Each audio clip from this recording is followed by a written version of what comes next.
I found a red lodge room.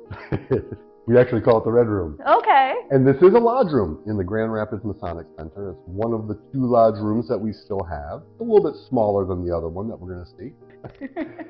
And so I bring people in here that come on tour to see the museum and library. A lot of times I'll bring them in this room to kind of show them the components of a lodge room. Okay. And no matter where you go, probably in the United States, you're going to find lodge rooms that are very similar in composition, maybe different color carpet, different color upholstery, perhaps some slight differences in aesthetics and decor, but in general, they're going to be about the same as far as what you see within a lodge room. And that's really kind of worldwide, although some different jurisdictions might put the altar in different places.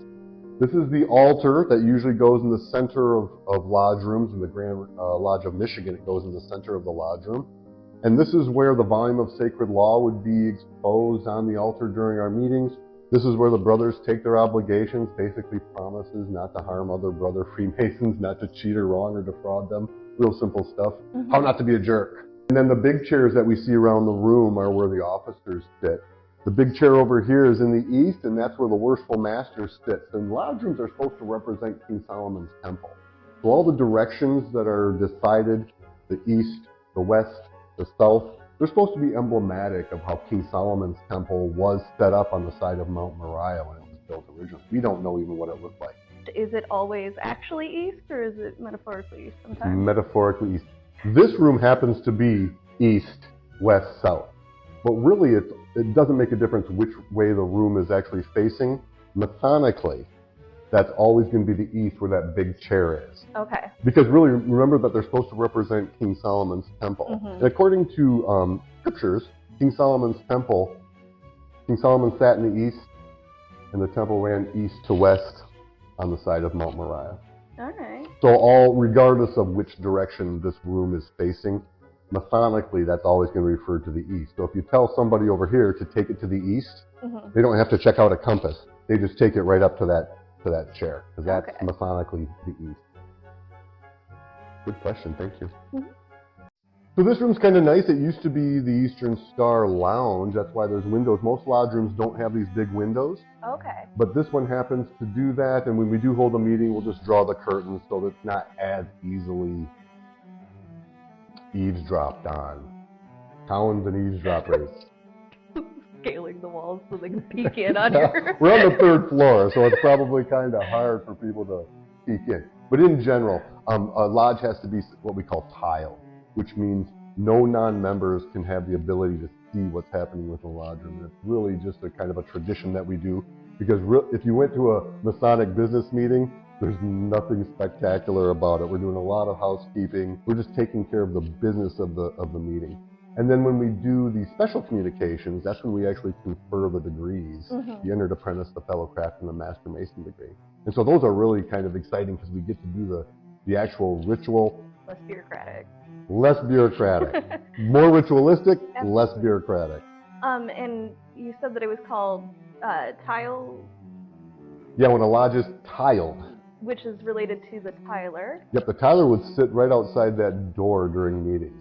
Okay. To keep off people pretending to be Freemasons to get in, or by people trying to listen into the door. So his job is to make sure that the lodge is being secured and that we can conduct Masonic business with only Masonic members in attendance. So really we use these as ceremonial spaces. This is where Masonic meetings are held. There's certain rituals that begin a meeting and end a meeting, but most of the brothers who aren't officers will just sit on these sidelines. And this is where we do our Masonic meetings. This isn't where my lodge does our Masonic meetings, but this is where a lot of different groups do their Masonic meetings. The Royal Arch Masons use this room. There are veils over there. But really, they have the keystone there. And they have the keystone up there, the Eastern Star symbol over here.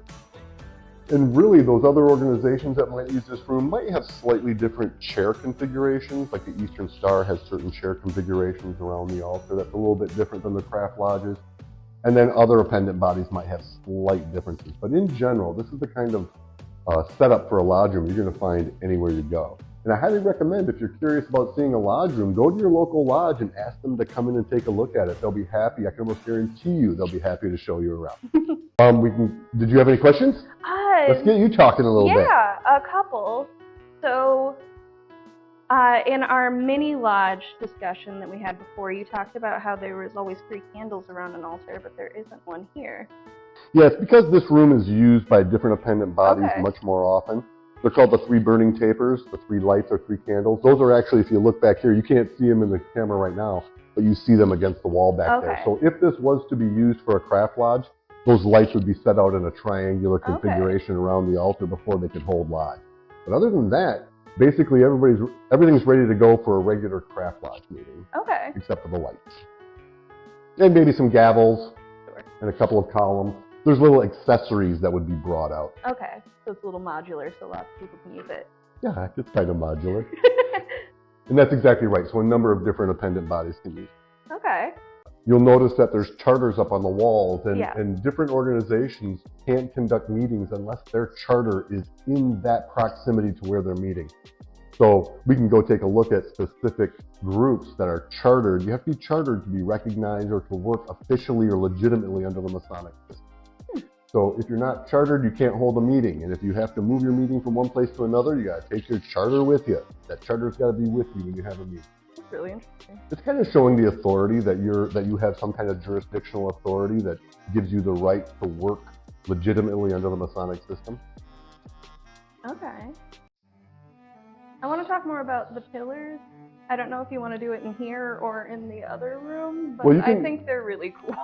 They are very cool. These are really nice ones as well. The pillars are an important part of Masonic symbolism, but they're pretty ubiquitous. They're pretty common in Masonic lodges to see these columns or pillars as they are. So if you notice on top of the different columns are 2 different globes. One's a globe of the earth, a terrestrial globe. The other one's a globe of the universe or stars, a celestial globe. And really, if you think about it, globes are 3-dimensional maps. So what they kind of do is remind us to navigate our lives holistically, paying attention to the details and the big picture without getting bogged down with minutia or without getting too distracted by the abstract. Try to find a balance between those 2. There's Masonic lectures that kind of tell a little bit more detail about that, but in general, that's kind of what it means. Most lodge rooms have columns. Not all do, but most do. Okay. And really, the placement is kind of lodge specific lodge custom. A lot of lodges will put it on both sides of the senior warden. Some might put it on the inner door. It really all depends on where they have room and where they want it to be. Okay. But there is no real cut law about where to put those columns.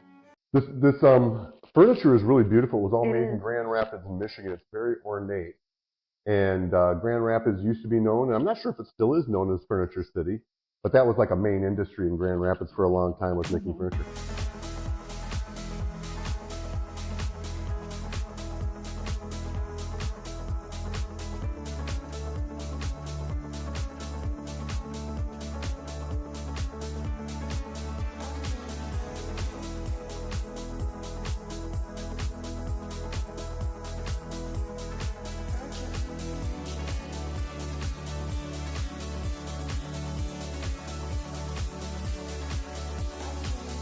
Is there always like more ornate, like molding style decorations and stuff like that? Do they try to make lodge rooms? You know, it really all depends on what kind of Masonic building the Masons have. They can go from very ornate, like there's some ornate lodges here in Detroit. The Detroit Masonic Temple has incredibly ornate Masonic lodge rooms. And then you might get a small town that just has a real sparse kind of decor. There's also some places, maybe up in the Upper Peninsula, that might capitalize on some of the natural resources of the area. So their lodge might be very rustic and a lot of wood furniture. So it really is just kind of what the brothers have decided to do. As long as the components are there, you're going to be able to work your Masonic craft, or you'll be able to do your ceremonies and your meetings. But in general, you want it to be as impressive as possible. You want to make sure there's some kind of emotional connection with the Freemasons that are attending the lodge, and perhaps the more ornate furniture might give them a little bit more sense of reverence or a sense of importance or relevance. And I've seen many different lodges that have all sorts of different types of furniture in them. Okay. But they're usually placed in the same configuration. Okay. I've been having a lot of people ask me recently how to become a Mason.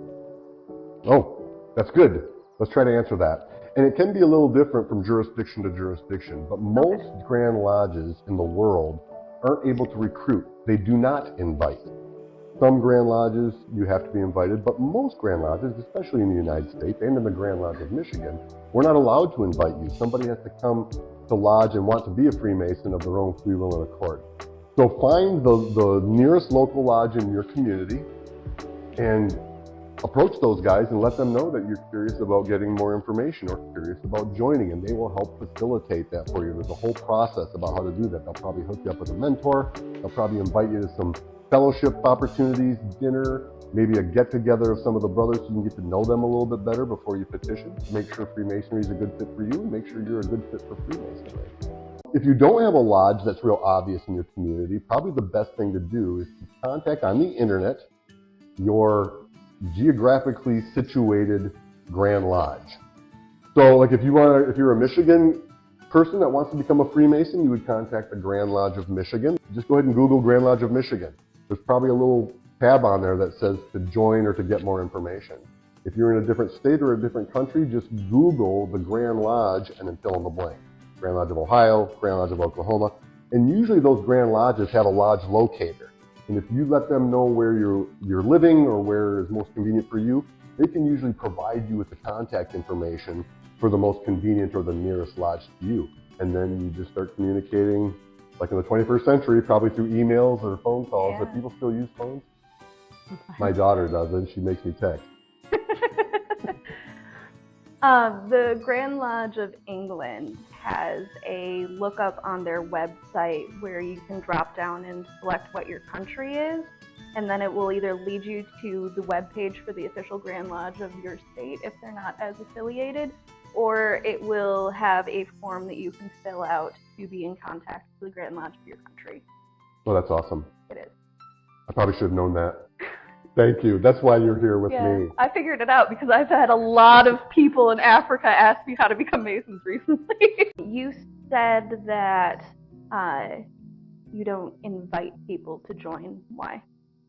Well, we want to make sure that a person's not joining under duress or for any other reasons than that's what they want to do.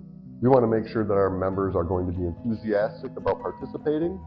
And the best way to do that is to make sure that the person seeks us out to join. They've already have that little fire to join, and we want to nurture that enthusiasm instead of trying to alter some kind of possible predisposition, like, oh, my dad wants me to become a Freemason, so I'm going to join.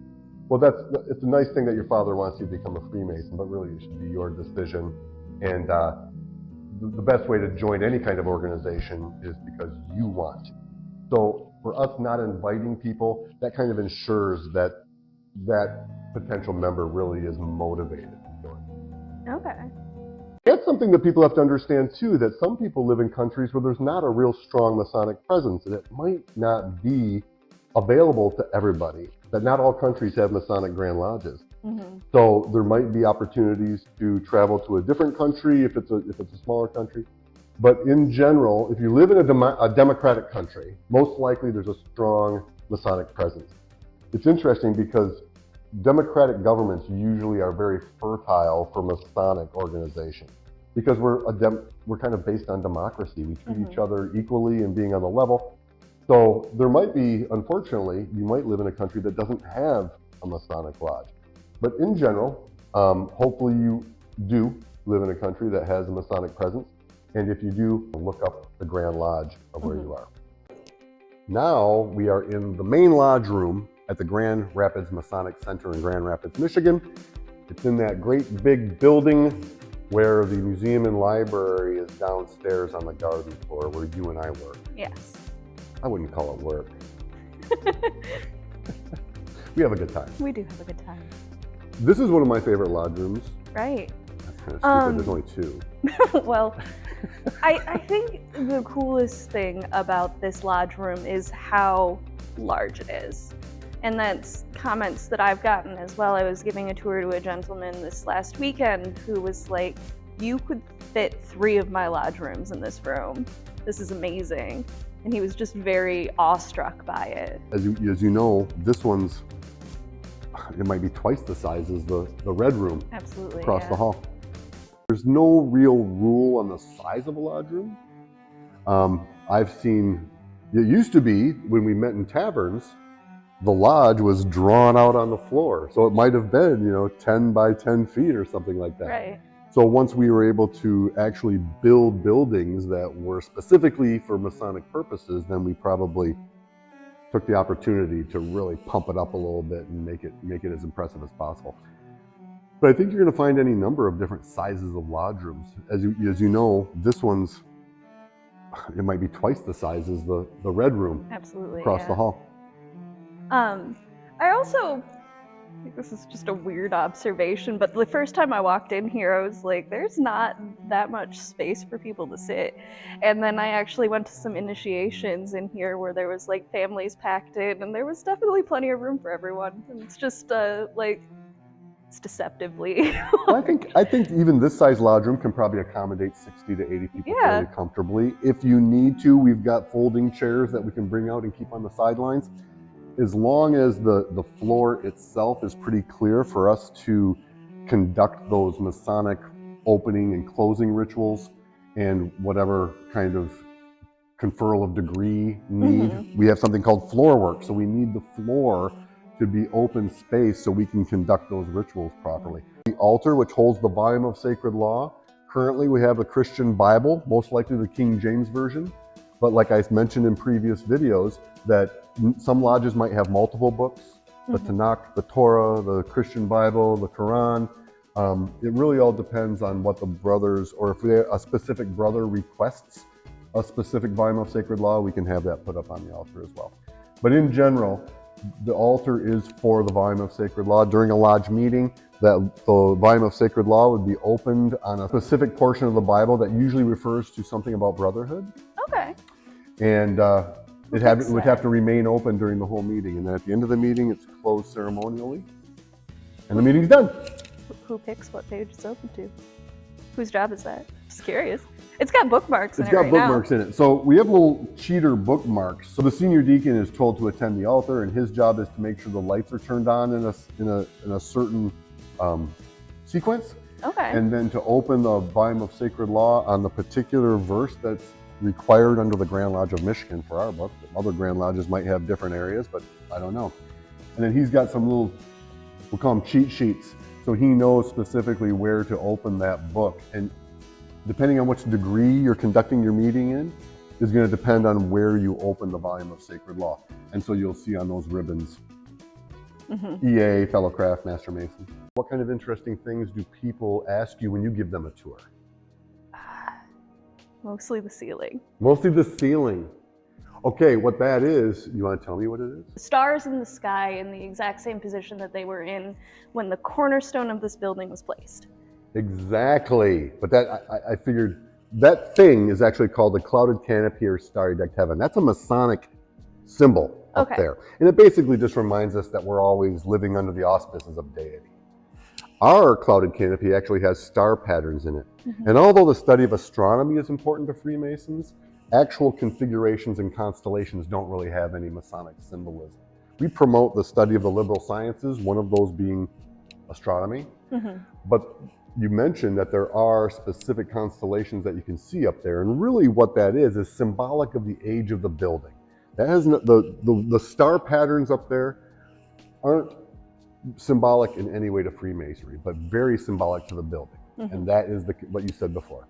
That's the configuration that was in the sky when the building was dedicated back in 1950. So I don't know how far stars move in a little over 100 years, but the simple fact is, if we went outside and looked up in the skies tonight, that star pattern wouldn't be there. But if we were up there January 14th of 1915, it should look just like that. January 14th, really? I think it's January 14th. It's the day before my birthday. First of all, what's the same? The chairs.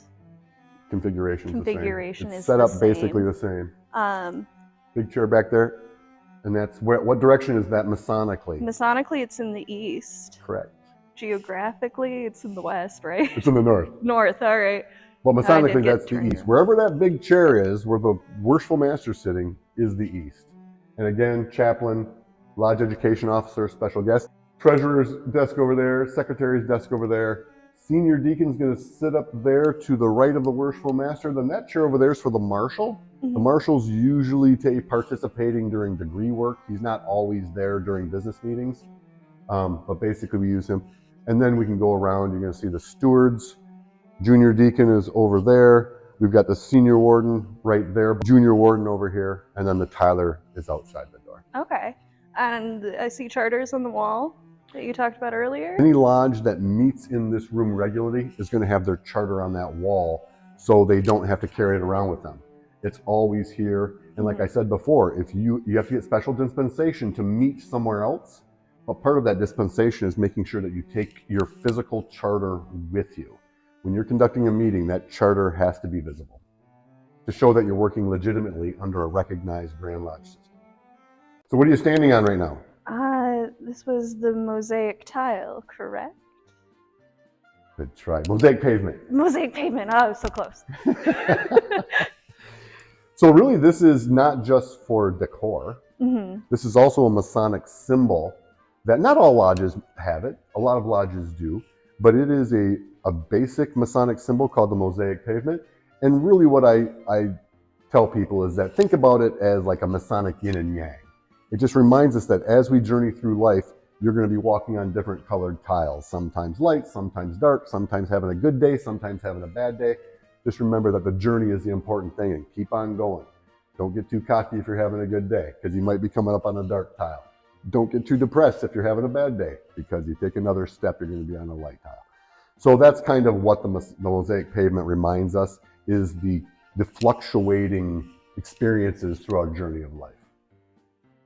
And this is just here as a visual reminder of that. When do you find out about that? So in the entered apprentice degree, you would be introduced to this and kind of told. Now that little synopsis I just gave you is different than the actual lecture I'm sure. that we give.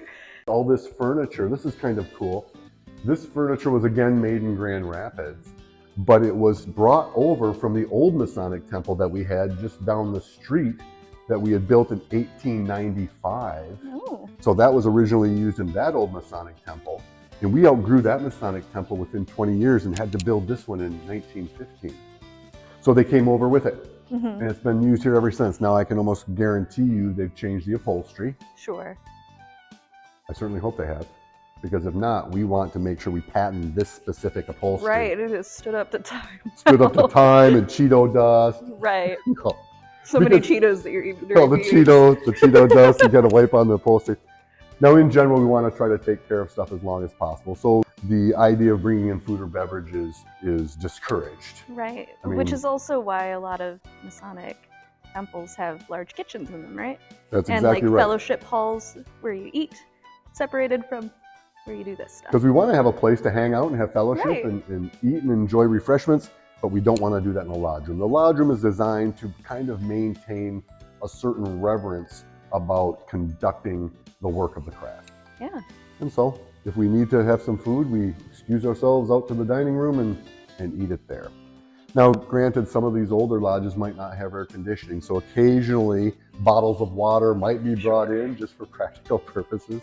As someone who is not a Mason, is there anything that I shouldn't touch in this room or interact with or anything like that? Well, don't steal anything. Like disrespectful. Like I don't want to be disrespectful in a lodge room, so how should I conduct myself?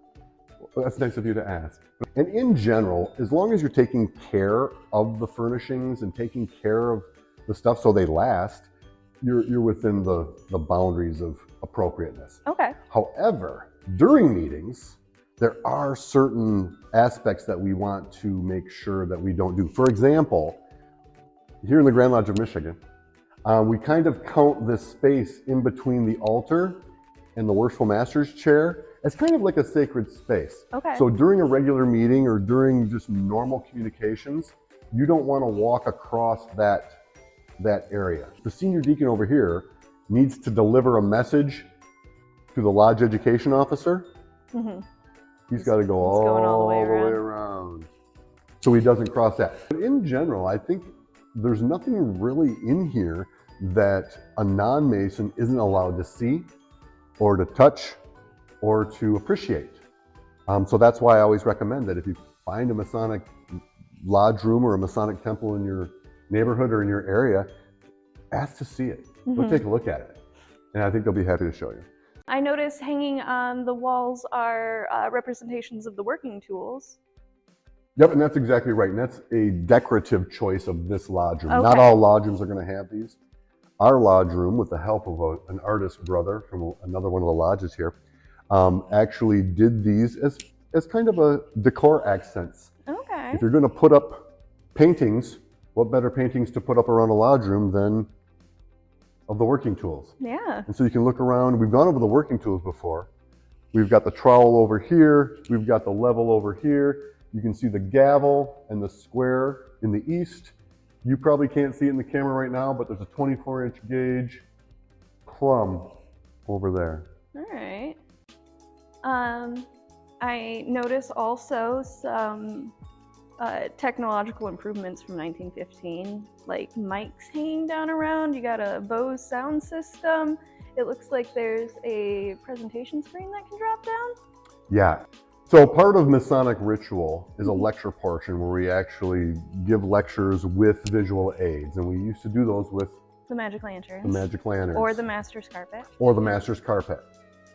Well, now what we do is, if we're not using those specifically, we've kind of come with the 21st century. So we might actually project it on a drop screen down there. Okay. So the brothers can watch it. It's much easier to just use PowerPoints or slides, more effective, more convenient. Probably easier on the environment. The microphones, it all depends. Some brothers might be a little hard of hearing, so sometimes it's better to turn those microphones on so you can hear everything that's being said as clearly as possible.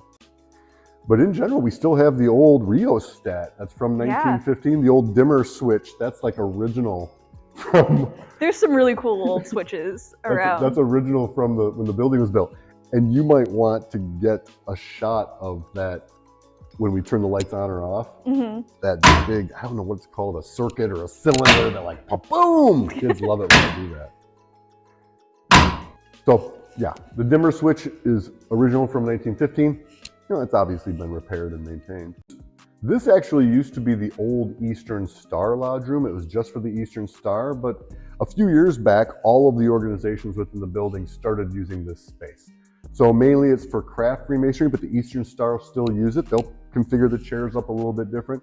They got their symbol up on the walls. Yep, the Eastern Star symbol and the Masonic symbol.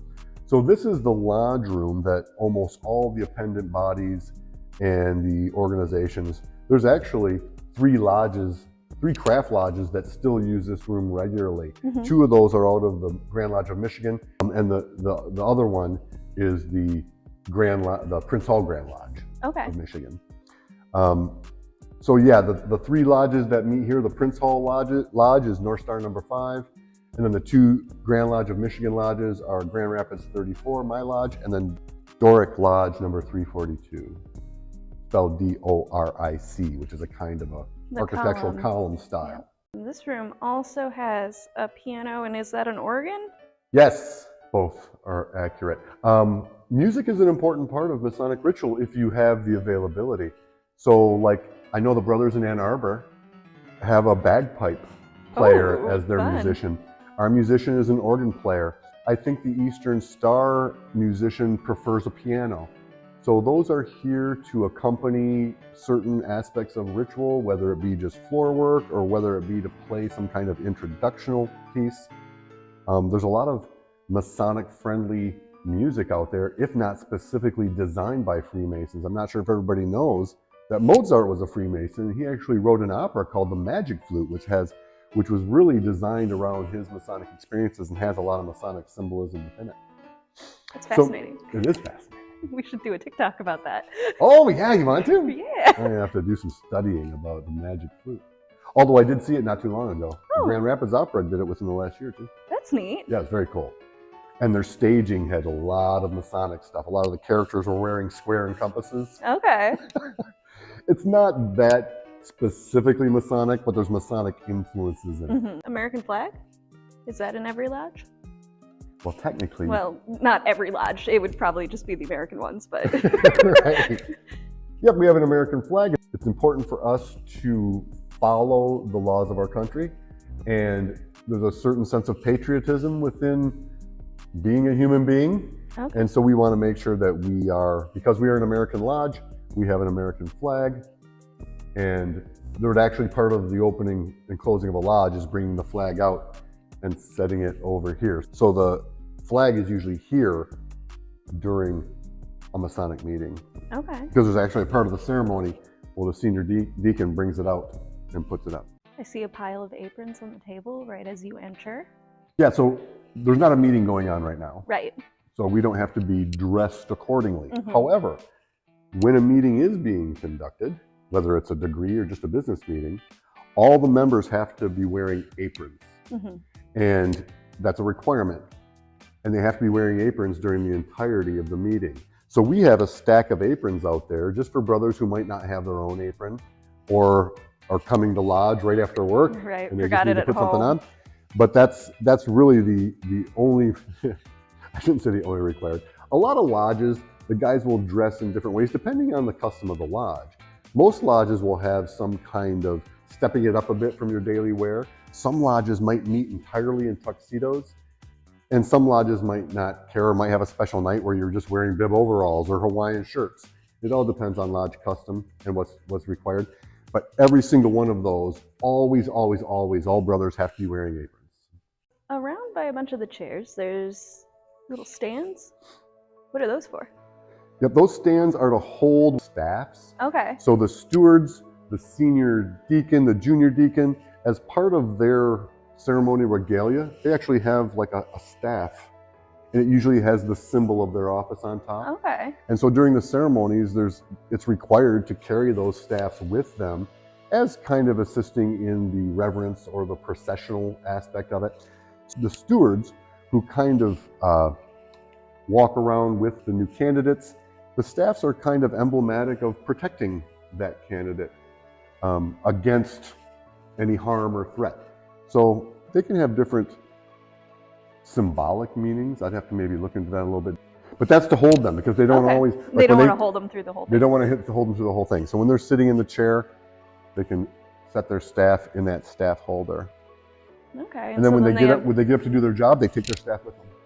And their staves have symbols on them that would match the symbols on their aprons, right? And that's from lodge to lodge. Right. It all depends. Some lodges might just use theatrical spears. Okay. And other lodges might have the same Masonic emblem on top. The stewards might have a cornucopia. So those are symbols that they're officer jewels. We've talked about officer jewels before, haven't we? We have. Okay. Good job mentioning the stewards, though, because people got real mad that you didn't talk last time. Oh, we have to make sure we fix that. Stewards are an important part of a lodge. They are. It's usually like a more entry-level position. A steward is one of the first times somebody starts getting involved with the officer line, and it's really an introductory level. They have no speaking requirements, but they do have some floor work requirements, and oftentimes for the operations of the lodge, they are used to help around, like for fellowship instances, the stewards are usually the ones that are making sure the food's being served and stuff like that. If you want to call them gophers, you can call them gophers. But then from the stewards, there is a portion of the ritual where the senior steward does have something to say. And usually what that's the very first time that somebody has to say something during the ritual. And it's usually introducing the new candidate or the brother advancing degrees at the door at the very beginning of the ritual. And that's usually the end of that part. For the Grand Lodge of Michigan. Okay. I can't assume that all Grand Lodges around the world have the same exact rituals we do. But for the Grand Lodge of Michigan, that's how that works. You mentioned that this used to be just exclusively Eastern Star, and then everything kind of combined. Speak more on that and what this building has become over time. Well, back in 1915, when it was just for Masonic use, and all the appendant bodies, the area lodges met here. And you got to think of it as a Masonic community center. At the peak of Freemasonry in 1959, this building was accommodating 27,000 Masons and their families as kind of like a community center of Freemasons in the Grand Rapids area. So with declining membership, it was prudent to start trying to support the operational costs of the building by perhaps not using the whole building for Masonic purposes and condensing where the ceremonial spaces are. So they started renting out different properties throughout the rest of the building. Mm-hmm. There was a point where there was 4 different lodge rooms. There was a lodge room about this size. We're on the 3rd floor right now. Mm-hmm. So there used to be a lodge room immediately underneath us on the 1st floor. So that 1st floor lodge room was quite large, like this one, and it was housed 1st, 2nd floor. This lodge room was on the 3rd, 4th floor. That space up there is kind of like the 4th floor, okay? And then there was 2 lodge rooms up on the 6th floor, which are now rented out to different tenants. I've been told by some of the older gentlemen who have come down to the museum that the space that we're in used to be a restaurant with like billiards and things like that in it. Oh, where the museum and library is. Yeah. Yeah, there used to be actually a full diner restaurant down there, kind of a recreational room with pool tables and checkerboards and chessboards. So it was, if you think of this as a community center Mm-hmm. for the Freemasons for many, many years of its existence. It still is a community center for the Freemasons. It's just the whole building was used before, Mm-hmm. whereas now we still have kind of condensed it down into the dining rooms on 4, 3rd floor ballroom, and then the ceremonial spaces primarily. If you're going to have a community center, you got to have a place to hang out and have recreation. So there was even at one point a bowling alley in this building. And we've seen pictures where you can see pool tables and games and different things for people to entertain, bring their families. I mean, Right. it was designed to be like a family community center. Shannon, what are we about to do today? We're about to go look at the amphitheater. The Scottish Rite Amphitheater. All right, let's take a look. So we're going into the Scottish Rite Amphitheater. We are on the 5th floor of the Grand Rapids Masonic Center. And so this is where the Scottish Rite meets to confer their degrees, how the Blue Lodges teach their learning system through ritual and repetition, memorization. Scottish Rite teaches it through theater and drama, basically putting on plays that have different variations on the golden rule or how not to be a jerk, you know what I mean? So this is just like a real theater. And the folding chairs that we see on the floor are there because I think we have a Scottish Rite reunion coming up where the brothers are doing some rehearsals. So we don't want to move those chairs just in case they have to be in a specific place. But it's a pretty big theater that sits about 600 people. If you put chairs on the floor, anywhere up to 8, there's like actual balconies up there. That screen is where the pipes for the pipe organ are hidden. The pipe organs, you can't really see the top of it. We'll get another B-roll shot of that.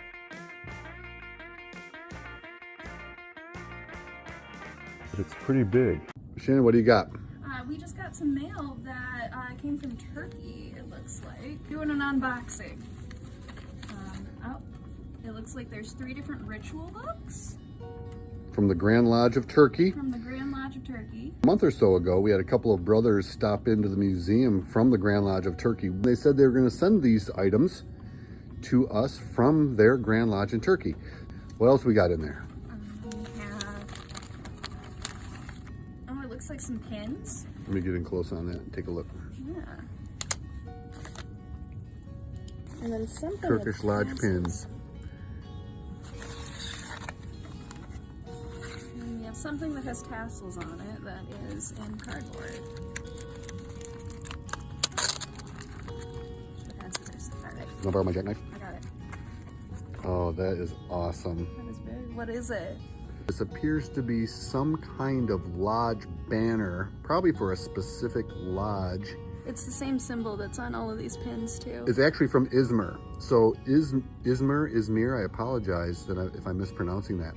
So that's, the brothers were from, one was from Istanbul and one was from Izmir. So I'm thinking this is from the brothers' lodge in Izmir.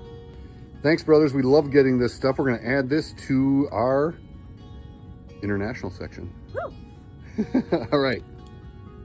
And we might have to find out. We'll have to do some Turkish translate to find out. It might be the 3 Columns Lodge, or we just don't know yet, do we? Oh, it does say 3 column. Ah, okay, there you have it. Let me see. Google Translate, 3 Column Lodge. Thank you, my Turkish brothers. So So I think these pins are from that same lodge. And we will put this over on our international section. And we've got a couple of different items from lodges around the world. West Australia, here's some regalia from York Grand Lodge in Mexico. These are some from a lodge in Belgium. And now my Turkish brothers have Turkey well represented in our international section. We're gonna have to start moving some stuff around, Shannon. We need to Make more room. our international section, I think. If any brothers from different Grand Lodge jurisdictions that are recognized by the Grand Lodge of Michigan in other parts of the world, you are welcome to send us some items from your lodge. And we'll find a spot for them. We'll move some things down. We'll make room. What do you think of this place? I think it's very echoey. I'm not sure if they can hear it on the audio, but the echo is pretty incredible at this acoustic center-ish of the amphitheater. It like reverberates for a time after you're done talking. It's just wild. Which can be pretty confusing if you're trying to think about your lines. And that's really what the Scottish Rite members do, is they put on plays. So they have a script that they follow that tells a story that can be anything from Old Testament stories to colonial stories to Civil War stories to World War II stories. Anything that ties Freemasonry into a specific historical event is usually made into some type of Scottish Rite degree. Interesting. You think so? Yeah. Well, because that also means that like the Scottish Rite was around before World War II, right? So, Scottish Rite has been around a long time. So that means that they created more and added on to it as time has gone on and more world events have happened. We're not exactly sure when the Scottish Rite started. In fact, you don't have to be Scottish. They don't really come from Scotland. We think they come from old French degrees that were based on some things from écossais lodges, which was the French word for Scottish. So we think Scottish Freemasons in Paris probably started doing these degrees early on. We don't even know. Huh. But we kind of count the Scottish Rite as beginning in 1801, and that was the only recognized Scottish Rite Supreme Council in the world for quite some time. We kind of count the Scottish Rite as beginning in 1801, and that was the only recognized Scottish Rite Supreme Council in the world for quite some time, until in 1813, they started the Northern Masonic jurisdiction, which broke the Scottish Rite up into Northern Masonic jurisdiction and Southern Masonic jurisdiction. Michigan is part of the Northern Masonic jurisdiction, and our capital is in Lexington, Massachusetts. The Southern Masonic jurisdiction, which includes almost all of the states kind of west of Wisconsin and south of, I gotta look that up, but I think it's south of Indiana. We have to look that up, find out what they are. That's a lot more of the United States than the northern jurisdiction. Well, I mean, Alaska is part of the Southern Masonic jurisdiction. Of course, Alaska, the most southern of states. But the capital of the Southern Masonic jurisdiction is in Washington, D.C. at the House of the Temple. If you ever get a chance to see that building, it's absolutely incredible.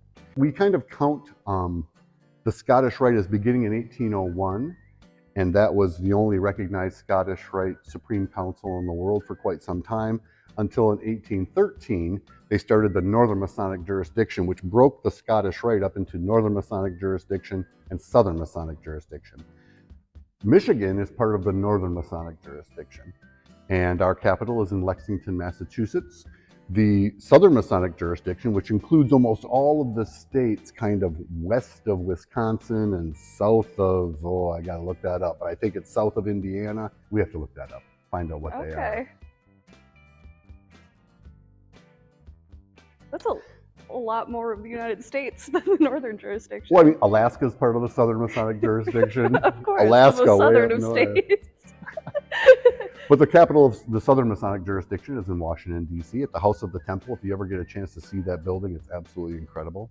The Scottish Rite in America is separated into two jurisdictions, and each jurisdiction is really basically the same as far as how many degrees they offer, 29 additional degrees with one honorary degree, the 33rd. They really are just meant to expand your Masonic knowledge, further lighten Mason. Why is it called the 33rd degree if there isn't a 30th, 31st, and 32nd?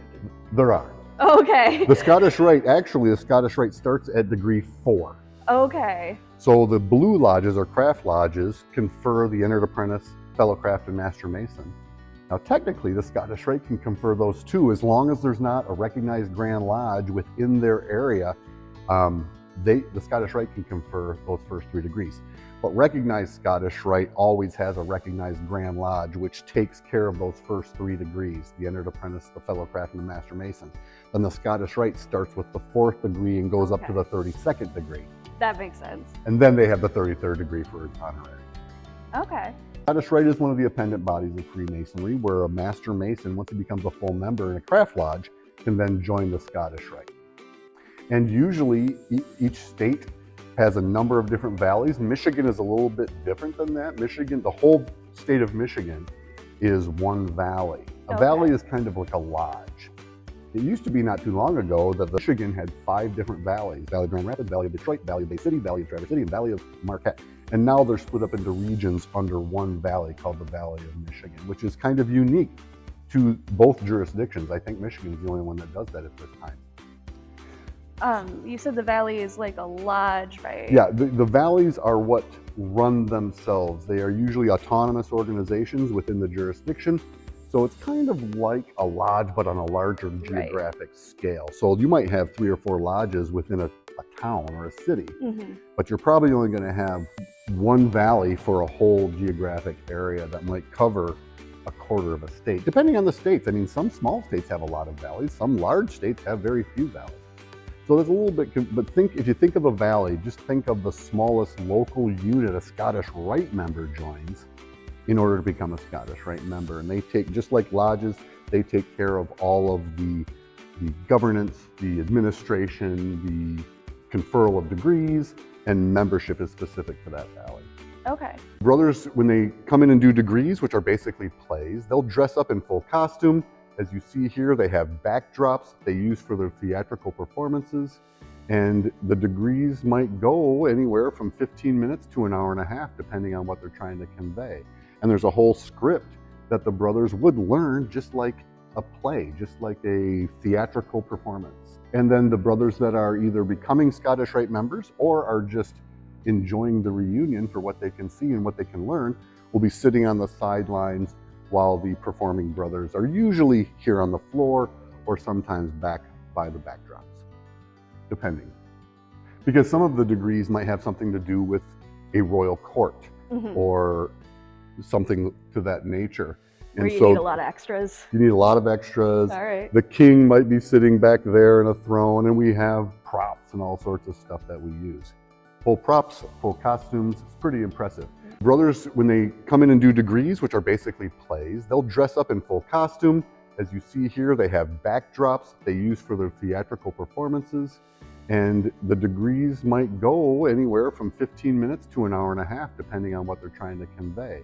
And there's a whole script that the brothers would learn, just like a play, just like a theatrical performance. And then the brothers that are either becoming Scottish Rite members or are just enjoying the reunion for what they can see and what they can learn will be sitting on the sidelines while the performing brothers are usually here on the floor or sometimes back by the backdrops, depending. Because some of the degrees might have something to do with a royal court or something to that nature. Where you need a lot of extras. You need a lot of extras. All right. The king might be sitting back there in a throne, and we have props and all sorts of stuff that we use. Full props, full costumes, it's pretty impressive. What I wanted to mention was that the Scottish Rite name is kind of, I shouldn't say misleading, but you don't have to be Scottish. The degrees don't come from Scotland. We think they came from French degrees from old écossais lodges, which were Scottish stonemasons or Scottish Freemasons in France at the time. We're talking early 1700s. We don't really know. Just like the origins of the craft lodges, we're not exactly sure when they started. But we do know that the Supreme Councils, which is what the jurisdiction's called within Scottish Rite, started in 1801, and that was originally in Charleston, South Carolina. Okay. And then eventually moved up to Washington, D.C., and I'm not sure exactly when it was, but eventually in 1813, we had enough Freemasons that wanted to be Scottish Rite Freemasons, that they split it into two different jurisdictions, a Northern Masonic jurisdiction and a Southern Masonic jurisdiction. So Scottish Rite, you don't have to be Scottish. We're not even sure why the Scottish word is in there, except for the fact that they came from Écossais lodges in France. You had mentioned that this has different architecture than some of the rest of the building, and I was wondering why. The building was originally built in 1915, and the Okay. original amphitheater was built in 1915. But back in 1947, a catastrophic fire wiped out this whole room. I mean, you could see it dropped the ceiling, it burned everything out, and the Grand Rapids Masonic Center was actually closed down for 2 years while they were rebuilding this space. And when they rebuilt it in 1947, they rebuilt it with 1947 design elements. Yeah. So when you look around, it's much more 1947 than it was 1915. We do have photographs down on the 4th floor that shows what this room used to look like, and I think it also shows some pictures of the fire. It does. Now what's interesting is that during that fire, the old theater curtain was closed during that fire, and that old theater curtain had asbestos in it. Now we know the bad things that asbestos does, but the reason it was in so many buildings is because it was a flame retardant, and they used it to kind of keep buildings from burning down. The old theater curtain was closed, and it protected everything behind the curtain from that fire. That's amazing. So this is not the original curtain. No. This is a newer curtain, of course, but the old curtain has asbestos in it. So I'm going to open up the curtain.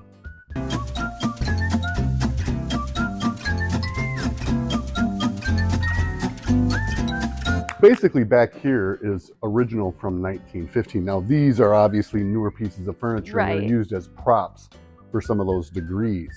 But probably most importantly, and really luckily, that old curtain protected almost 100 different backdrops that we still use in the performances today. So these were all hand painted in Chicago. Wow. And we still use them today. They have to be maintained and they have to be repaired occasionally. So other than that, this is basically, except for maybe painting the floor and having some different props back here. But basically everything. Basically the same as it was in 1915. That's amazing. Well, these are pretty impressive seats. They are. But I don't think anybody sits up here anymore because it's much easier to be closer to the floor. It is. I think most of the people that use this space are probably the brothers that run the spotlights. So those are spotlights used in the different theatrical performances that we call degrees for the Scottish Rite. It's very cool. Yeah, it's kind of a nice space up here. We're right close to the top of the amphitheater. And you can kind of get a little bit more appreciative of the number of people that this is designed to accommodate. Oh, absolutely. Now, we don't fill this amphitheater up anymore. We get a certain amount of people for special occasions, but in general, a regular reunion, most of the guys sit on that lower balcony. And only the guys that are actually helping with the degrees are probably up here for the lighting and different situations like that. But the acoustics are different up here. We can't hear ourselves echo anymore. Not as echoey, that's for certain. But I feel like if somebody was just standing in the middle and just talking, I'd be able to hear them probably. Yeah, I can almost guarantee you the way the acoustics are, with a little bit of emoting, a person down on the floor would be heard by somebody up here, as long as they had ears that weren't too old. That's fair. Which I might violate, but I think you're fine. I think it's really cool that the Scottish Rite does everything in play form, because I think it's an interesting teaching technique, because not only do you, like, it's a low pressure thing when you're first joining and you're just watching because you're just there to absorb things, but then as you go on, the degrees still have a lot of like impact on you because you're more involved in doing them, being a part of a play and memorizing the lines, and that when you're doing something like that, you take some ownership over the content material and you are able to relate with it even more. So I feel like it's a teaching system that really is beneficial over a long period of time to a person. Well, I agree. And I think what's important too is to point out that you don't have to be a good actor to be a Scottish Rite member. Not. As a matter of fact, most of the Scottish Rite members aren't good actors. If they can get through the script without having to look at the script, and we count that as a plus. But there's so many different things that you can do to involve yourself in the Scottish Rite. There's obviously the theatrical performance, but there's also lighting and sound and stage crew and leadership and administrative organizations and things like that. These are designed completely around the plays. The information that's being given is designed to be given through theater and drama, through the performance of it. And so, we have different plays. I mentioned before, we have different plays that might take place in Old Testament times, might take place in medieval times. There's degrees that might have something to do with World War I. There's a lot of colonial degrees because Freemasonry was very prevalent during the formation of the United States of America. So we have a lot of degrees dealing with colonial stories. So are there going to be degrees in the future that are set in like the 80s or something like that? I wouldn't doubt that. Like it's about time. Well, they've experimented with kind of introducing new degrees that have a little bit more current or modern attributes to them. And it really is just taking any kind of situation and trying to convey those lessons in Freemasonry that we're trying to improve ourselves, trying to improve our countries, the world, trying to make our lives better and the lives better of the people around us. Okay. There's a lot of colonial degrees because Freemasonry was very prevalent during the formation of the United States of America. So we have a lot of degrees dealing with colonial stories. 9 signers of the Declaration of Independence, the first president of the United States was a Freemason. So some of these Scottish Rite degrees might deal with those situations. Okay. And how the Freemasons might have learned about themselves or helped build the country. There might even be a degree that talks about the trial of Benedict Arnold. Benedict Arnold was a Freemason, and so that was something that we have to kind of wrap our heads around, is how do you deal with a brother Mason if you feel that they've broken the law or if you feel that they've been treasonous. Now, Benedict Arnold probably didn't think he was a traitor. He probably thought he was being loyal to the crown. There's a lot of different stories about why he did what he did. And the Scottish Rite degrees in the Northern Masonic jurisdiction, a lot of times are different from the Scottish Rite degrees in the Southern Masonic jurisdiction. They usually convey the same lessons. They just convey them from different perspectives. But the Scottish Rite is not the only appendant body. There's a number of different appendant bodies. Probably the best known are the Scottish Rite, the York Rite, which is actually 3 different organizations: the Royal Archmasons, the Royal and Select Masters, and the Knights Templar. And then we have the Shrine. The Eastern Star is what we call a concordant body, but we might as well just count that as an appendant body. But there's any number of different organizations even within those. The Scottish Rite might have a group called the Brothers of the Rite, like a club within a club. The Royal Arch might have the Allied Masonic degrees, or any number of different organizations that are tied to that specific. The York Rite isn't one organization. The York Rite is actually a number of different organizations. But you have to be a Royal Arch Mason in order to join some groups that require you to be a Royal Arch Mason. Okay. And I think also we have to kind of understand that within the Scottish Rite, there's people that, I mentioned the valleys before, organize and run their own areas, and they have officer corps within that own area. But then jurisdictionally, there is a whole jurisdictional government body called the Supreme Council. And the 33rd degrees that we talked about earlier are just honorary members of the Supreme Council. There's active members of the Supreme Council, which are 33rd degrees that have decided to take a leadership role within the jurisdiction. The 33rd degrees, the honorary 33rd degrees, wear the white hats. The active 33rd degrees wear the purple hats, and that's how you can kind of tell the difference. Okay. As a matter of fact, that's kind of like the Scottish Rite regalia that you pay attention to in order to learn information about different brothers. Some jurisdictions, some different valleys might have slightly different, almost like lodges have different customs. Some valleys might have slightly different customs as well. So here in the southwest region of the Valley of Michigan, we have black hats are the general membership. We have gold hats, which designate officers within a certain grouping of degrees. We have white hats, which are the 33rd degrees, honorary members of the Supreme Council. And then we have the purple hats, which are the active members of the Supreme Council. Okay. So there's, like I said, there's all sorts of different opportunities to get involved in Scottish Rite, not just the performance of plays and not just the acting, but also everything that goes behind that, the leadership, the administration, the stage crew, the lighting, the event coordinators, When we get when groups of guys join the Scottish Rite in what we call reunions, and those usually happen about twice a year in general. And so the group of guys that are joining the Scottish Rite, our Master Masons who are joining the Scottish Rite, is called the class. Okay. And so the performances are really primarily for the class to introduce them to the lessons, but it's also for existing brothers that have been Scottish Rite members for quite some time to rehear those lessons and to be reminded of them. Because you know what? We're old guys, we sometimes forget. So it's nice to be reinforced of those things. I've seen degrees 4, 5, 10 times, and on that 10th time, learn something new. Yeah. Like, oh, I didn't even hear that the first time. So it's always good. A lot of the brothers sitting here are probably just members that are already Scottish Rite that are here to see the degrees again and again and again. Another thing about the Scottish Rite that's interesting, though, is that the degrees are non-sequential, right? So you can do 4 and then 10 and then 5.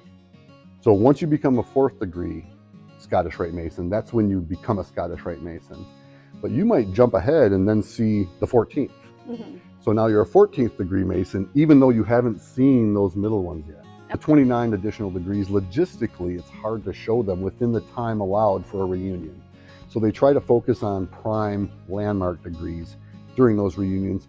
And then the brothers see the additional degrees, try to fill in the gaps, either by attending future reunions or going and visiting other valleys that might be showing those degrees as part of their reunion. Like, keep an eye out on your bingo card to see what Keep you gotta fill. Yep. You gotta make sure it gets marked off. Check. Now, I've heard stories of guys that have taken 20 years to see all 29 additional degrees. But I've also heard of guys that through traveling around can see those 29 additional degrees in the matter of a year, or I think I've even heard of less than a year. But there is a logistical challenge to that. You have to be able to travel around a little bit. But you can kind of fill in, we call it a passport. Okay. So you can track which degrees you've seen according to what has been stamped on your passport. That's probably something I can mention too, is that once somebody sees a degree, then they can get a stamp with the date that they've viewed that degree. So they can keep track of which degrees they've seen and which degrees they're still needing to see. The appendant bodies are kind of nice because they allow like a wider networking of fraternity. Some of the brothers that are closest to me that might be meeting in this building, I've met through my connections with Scottish Rite, and we've worked together, and that's how I became closer to them. Not so much that we share the same lodge room, but because we've done work together as a member of the Scottish Rite. Theater is a solid bonding experience. It is. It is. Like, you are very close by the end of a production, and that's also a benefit of the Scottish Rite doing things in play form like this. And really, we're rooting for everybody to succeed as best as they can. Oh, yeah. We're not looking for perfection. We're looking for an attempt to do it as well as you can. Yeah. So that's part of the lesson too, I guess. Do you rent this space out to like places and stuff like that too? Yeah, here in the Grand Rapids Masonic Center, we don't just, it's designed and used for Masonic purposes for the Scottish Rite, and perhaps we've had some lodges perform their installations down here. We've had the Shrine uses this, the Knights Templar uses this. They'll use this space for any number of different Masonic ceremonies or purposes, depending on the appendant body. But also the general public can rent this out. We use it as a revenue builder for the building. We've done weddings have rented this space out. Some theater companies have rented this space out for small temporary plays that they're doing. So this is available to the general public as a rental property as well. Very cool. It's a great space though. I can see why people would want to use it. Got a comment on TikTok that I wanted to see what your thoughts on were. And that was, it's confusing to me that a secret fraternity would have a museum and a public TikTok. That's a good question. And I think what it bubbles down to is kind of exploring your definition of what a secret fraternity is or what a secret society is. And there's different definitions depending on where you look it up. The Merriam-Webster dictionary, the Oxford dictionary, Wikipedia might have all slightly different definitions for what is a secret society.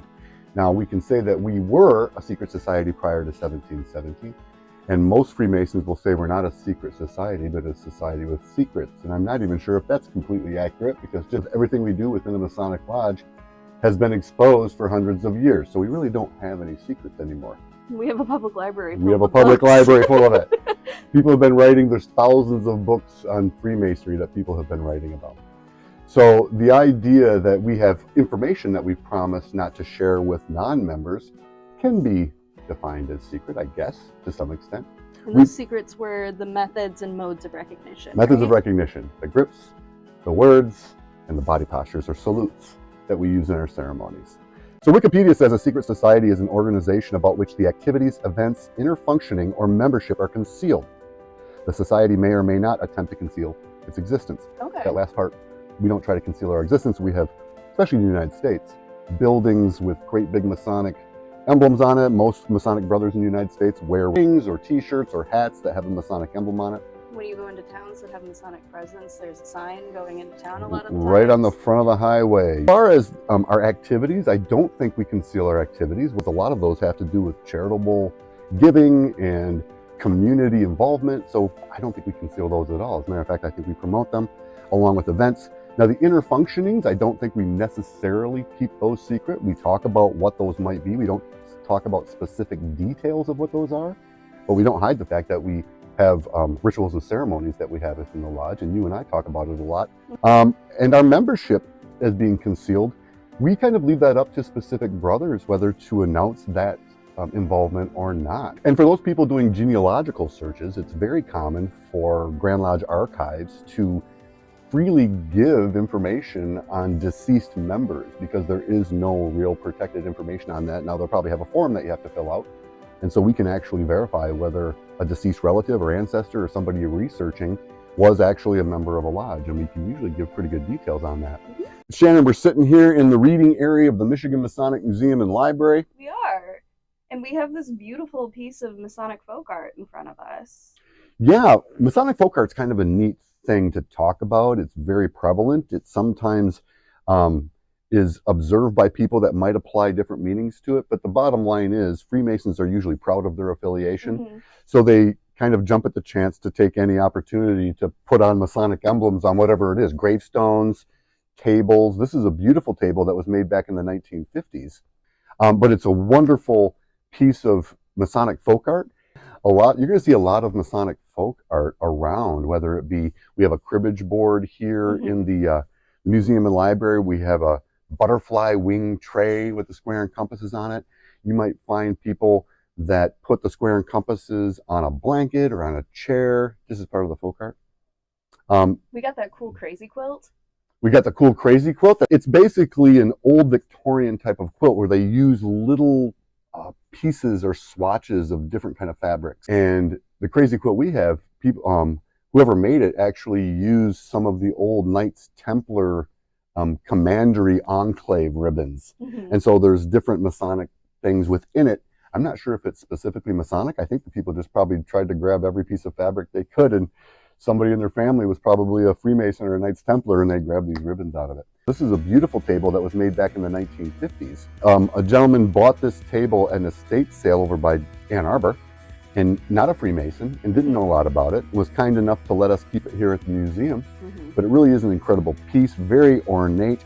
Not only does it have the Masonic emblem on the top, but it's also got these drawers that you can open up and pull out a wooden wine bottle and some little wooden glasses. And there are some Masonic and interesting leather stamps in here, all sorts of different interesting stuff. But there's also some things that are still kind of a mystery. Mm-hmm. So we don't know who made it. We know that it was made in, what does it say? 1957. And how many hours did it take?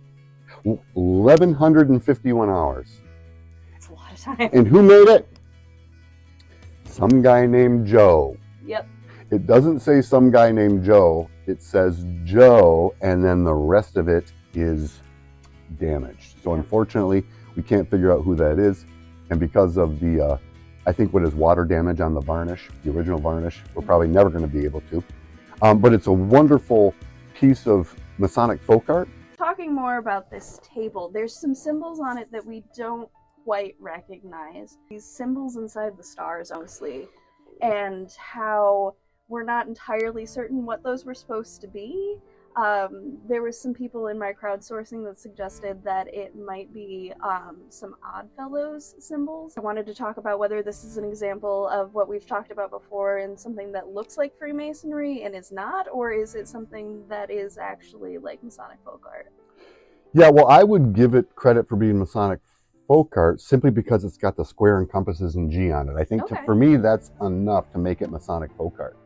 But some of the other symbols, the five-pointed star, really is not that significant of a Masonic symbol except for the Order of the Eastern Star. That's about the only organization I can think of that would probably be using it. And these stars aren't really in the configuration of what the Order of the Eastern Stars is. They're not. And then the darker inlay of wood is something that is completely, to me, unidentifiable. And if you happen to see from this video something that sparks any kind of memory or any kind of ideas, what you think maybe, especially the lightning bolts and the stars and that darkened, what I would call a blunted arrow, feel free to give us a holler or put it in the comments if you've got some ideas. We're open for ideas. Absolutely. Also, the secret compartments are just really cool. Like, this is such a cool table. Yeah, and I'm not even sure, that's another thing, definition of secret. Fair. I'm not sure if they're secret compartments, but when these drawers are closed, you probably don't know that there's a beverage, wine, bottle, and cups in there. You have to open up these drawers in order to see that. And you have to rotate the anatomical heart carving in order to open those drawers.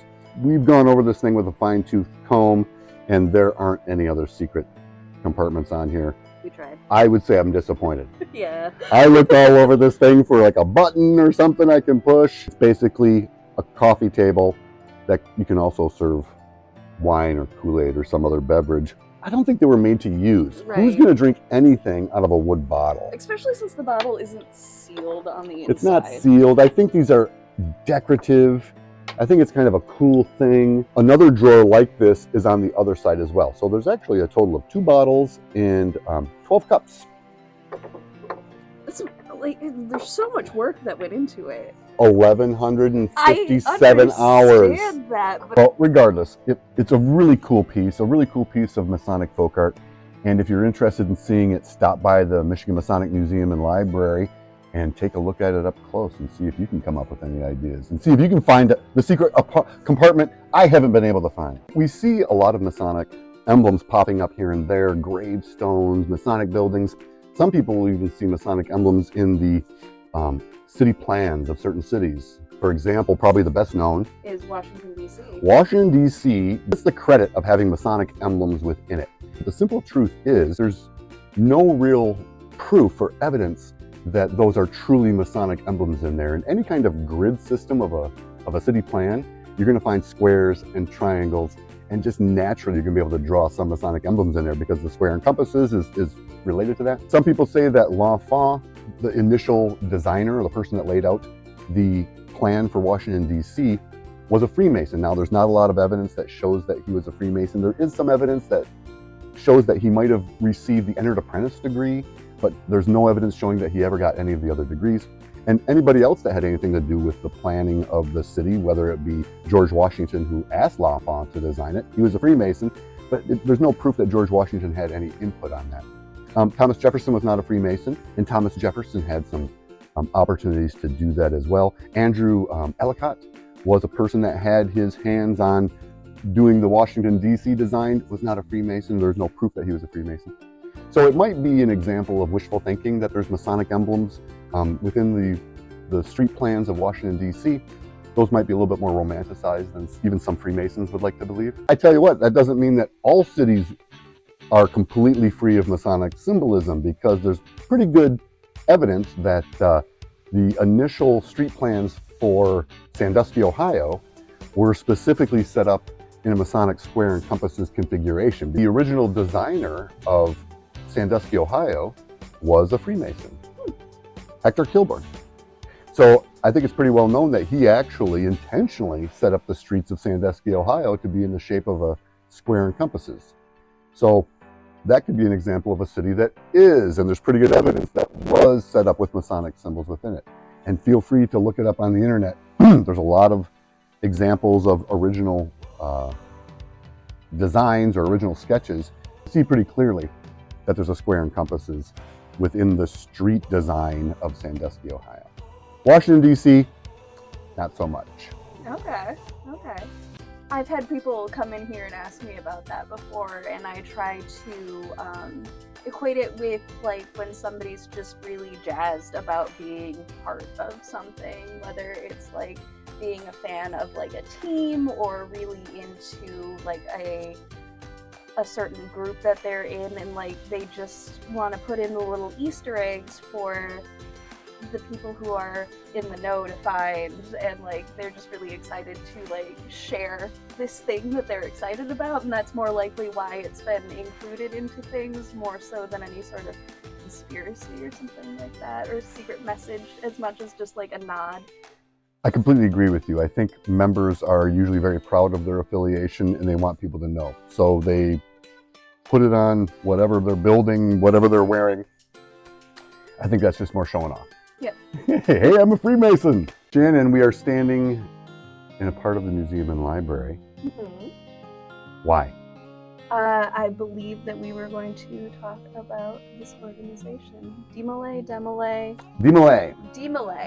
Yeah, Demolay is, think of it as a young man's organization that's part of the Masonic family or affiliated with the fraternity.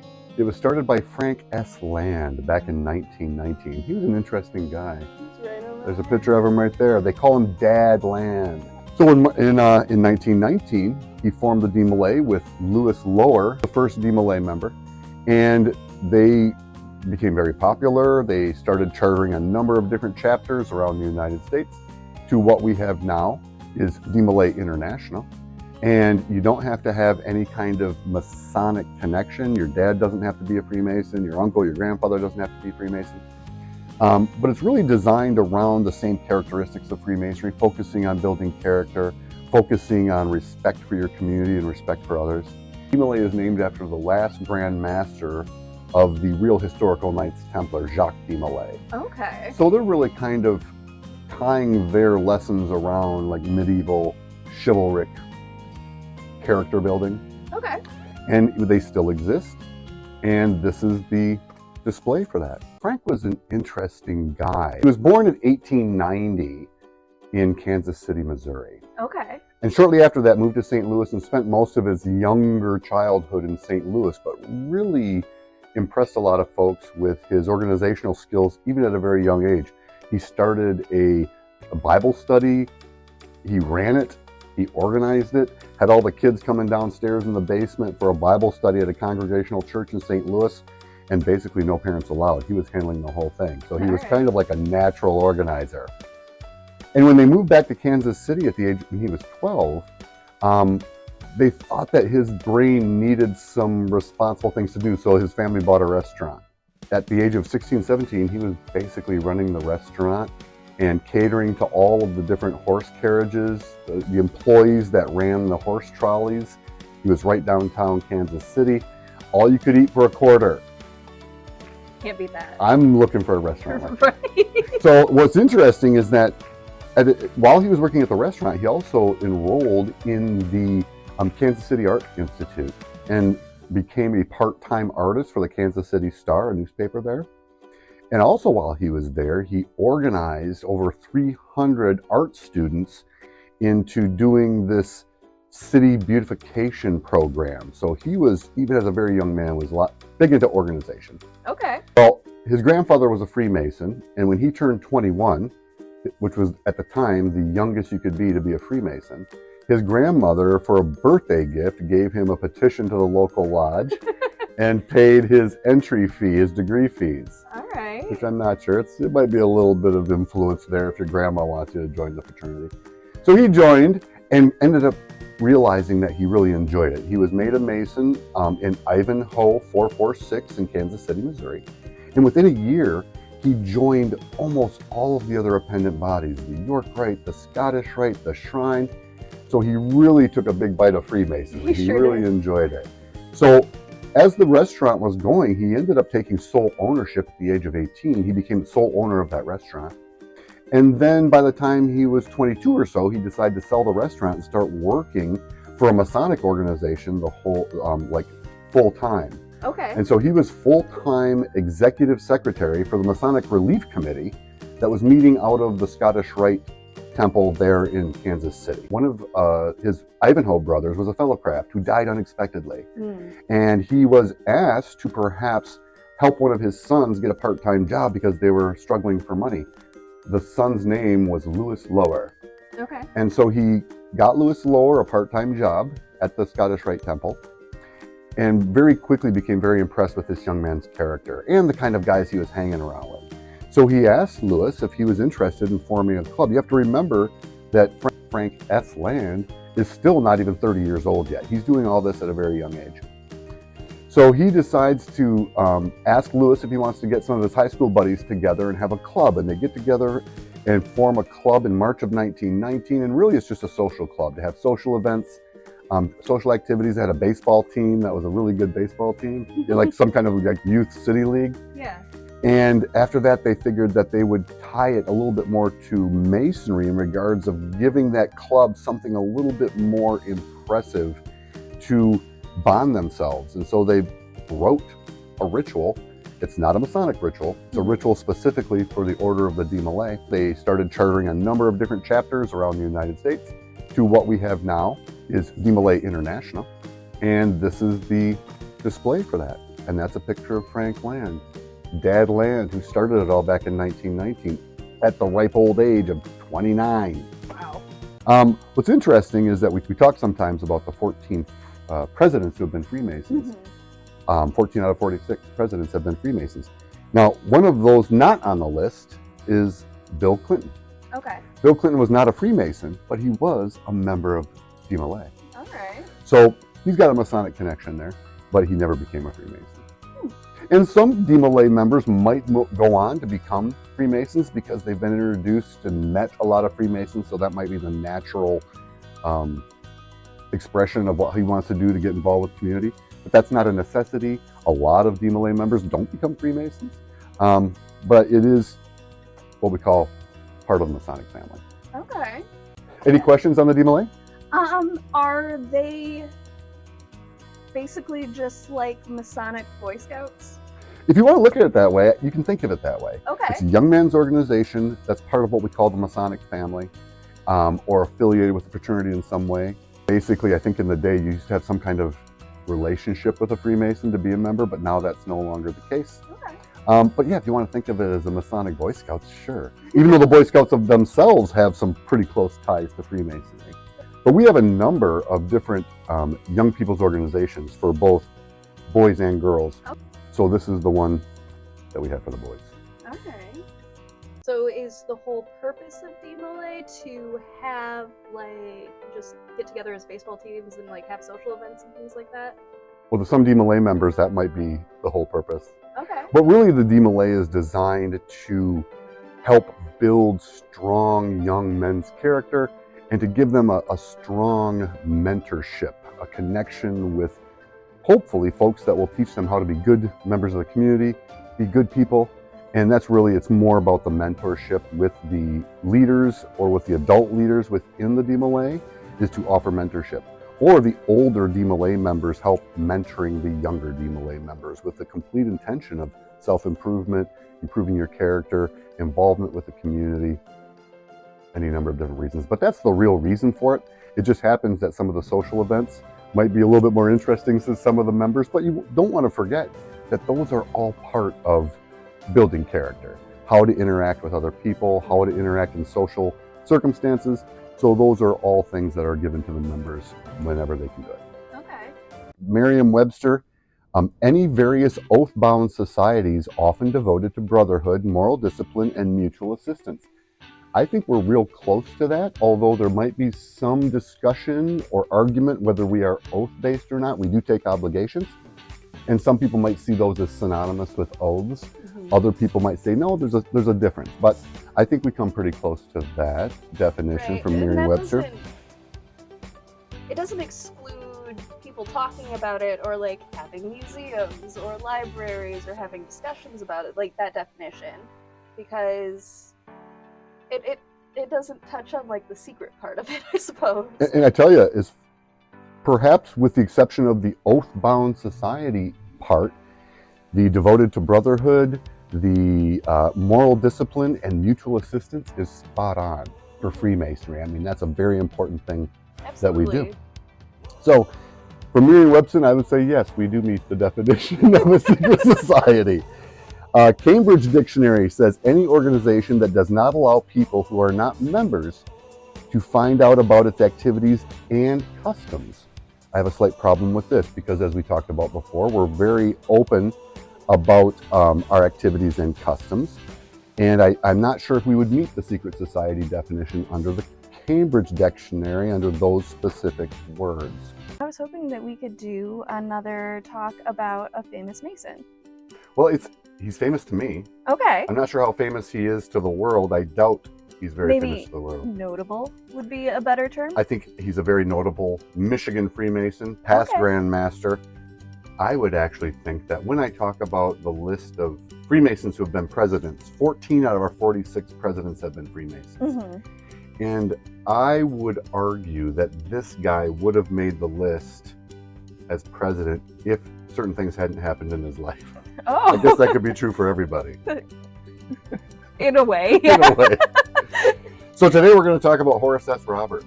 Horace S. Roberts. Most Worshipful Grand Master, Horace S. Roberts. Okay. He was born in 1828. Okay. And at the age of 19, he had like this military genius. He had leadership in his blood. So he kind of tested his salt and gained a reputation as a strong military leader during the Mexican War of 1847. Okay. So at the age of 19, he was fighting in the Mexican War and gained a reputation by a lot of different people as being a strong leader and a strong officer. Very shortly after that, he was raised a Mason at Lansing 33. Okay. And in Lansing, Michigan, at the age of 21. Is he originally from Michigan? I don't think so. I think he's originally from New York. Okay. Most Worshipful Grand Master, Horace S. Roberts. He was the very youngest Freemason to ever be Grand Master for the Grand Lodge of Michigan. The very youngest? The very youngest. Okay, he eventually moved to Detroit, and he was still very militarily involved, and he was the commander of what they call the Detroit Light Guard. Now, we have to remember at the time, we didn't really have a large standing army. There was a lot of different militias locally, but they were still under the auspices of the U.S. government. The government could call up those militias. He was actually installed as Grand Master in January of 1861. After serving in Grand Officer chairs, basically the first part of the 1850s. Okay. Ending in 1857, from 56 to 57, he served as the Deputy Grand Master. And we actually have a jewel here that they awarded him after he served as Deputy Grand Master, because you weren't absolutely sure he was ever going to return to the Grandee, so they kind of gave him a little present of this jewel. But he did end up coming back and serving as Grand Master in 1861, installed in January of 1861. The Confederates attacked Fort Sumter in April of 1861, so that kind of changed the trajectory of his year as Grand Master. He had to muster the Detroit Light Guard in order to go down and give battle to the Confederates. They actually thought it was going to be a very quick war, so they were only on a 3-month muster. Oh no. They go down, the first Battle of Bull Run he's involved with, or the first Battle of Manassas, depending on which side you're talking about. Mm-hmm. The Union gets beat handedly. So he actually comes back and reorganizes the 1st Michigan. So he takes his militia and gathers together and becomes the 1st Michigan Regiment. And they are mustered out for a 3-year term. They're kind of thinking this is going to take a little bit longer than we thought. Right. So for the rest of his term as Grand Master, he is leading the 1st Michigan, starting out as Lieutenant Colonel, and then very quickly after that becoming Colonel and head of the 1st Michigan, and involved in any number of different battles down south in Virginia.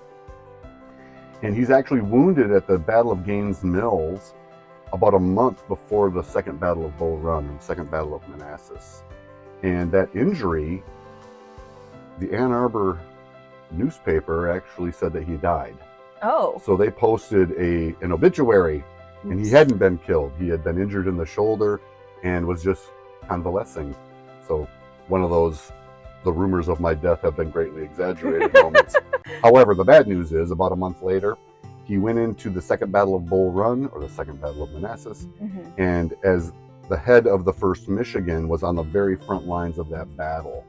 And the 1st Michigan was against an old railroad track where the Confederates had set up an artillery bank, a lot of cannons. Yeah. And he was ordered by General Pope. It was a bad order. General Pope actually got court-martialed for this decision.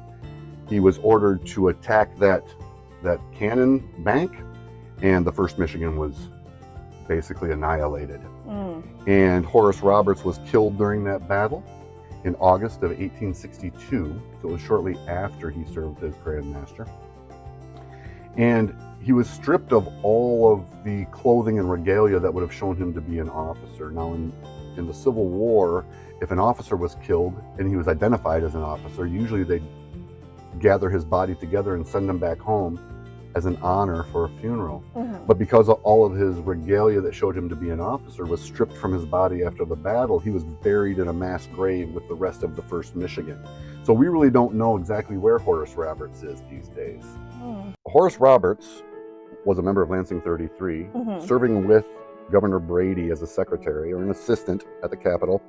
And then, like in the early 1850s, 1852, he moves to Detroit and transfers to Union of S&O number 3, which still exists as a lodge. Okay. The moment he transfers there, he serves as their worshipful master for the next 6 terms. So I'm not sure exactly what happened, but that's a good example of like his leadership. Right. They obviously thought this guy's got what we need, and so they're just going to keep on electing him as worshipful master for the next 6 years. If you're good at a thing. If you're good at a thing, you keep it going. Yeah. So he's in command of the Detroit Light Guard.